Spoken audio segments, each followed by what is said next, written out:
And you can see why. That moderate snow still around the Lake St. Louis area, right on 70. We've had numerous accidents over there, and Paul will have a little bit more details of that showing up. This is 100 above the park. Can you see anything, Paul? Nothing. No, nothing. Right. Yeah, it's amazing. Now, the camera sits up a little bit, but the visibility is very low. Normally, you can see Forest Park. We're not able to see that now with those big flakes flying around. So weather impact alert day, obviously all the way through the evening hours.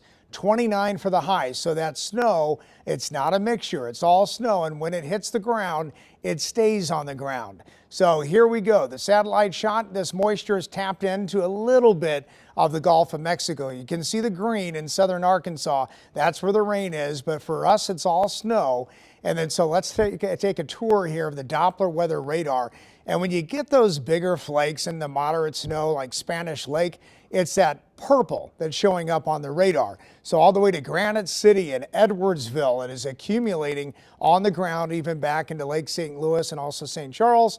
And then it's a little lighter around Washington, Missouri, and in our southern counties, still some snow, but maybe a little bit lighter down there. So now until 11 p.m., light to moderate snow, and we're talking 2 to as much as 4 inches. Slick roads, travel delays, plan for extra time, or really just stay home if you don't have to get into this mess here. So the futurecast snow totals in the metro northward, 2, 3, pockets of 4 inches, a little bit lighter to the south, and I'll have much more on this weather situation and all the snow coming up in a few minutes.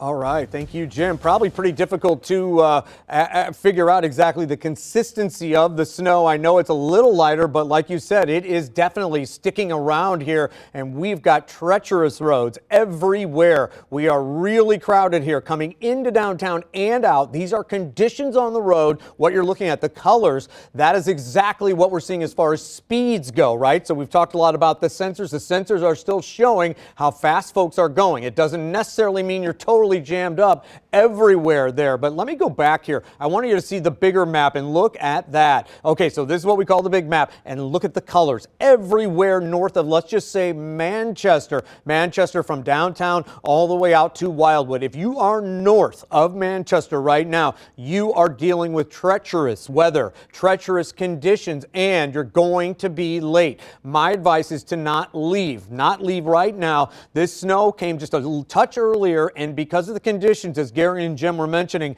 whatever's come down has stuck. It is bad. So let's look up to the left side of the screen where it says alert. 70 at 40 is closed right now. 40, just a mile to the east there, is also closed. We are closed right there. And then as you head into downtown by the zoo, Tam Avenue on 40, very crowded, bumper to bumper. I can't say it enough. Even coming across from Illinois here, you see where it says Edwardsville on the right side of the screen. If you're going to be going on 270 headed west or east at the Chain of Rocks, you're also dealing with treacherous conditions. Be careful. Stopping is difficult. Going, not so much if you have the SUV, and not everybody realizes you stop the same, no matter what you have as far as your car goes. So just be careful. We don't want to see more accidents, but the Highway 70 Wentzville Parkway is shut down.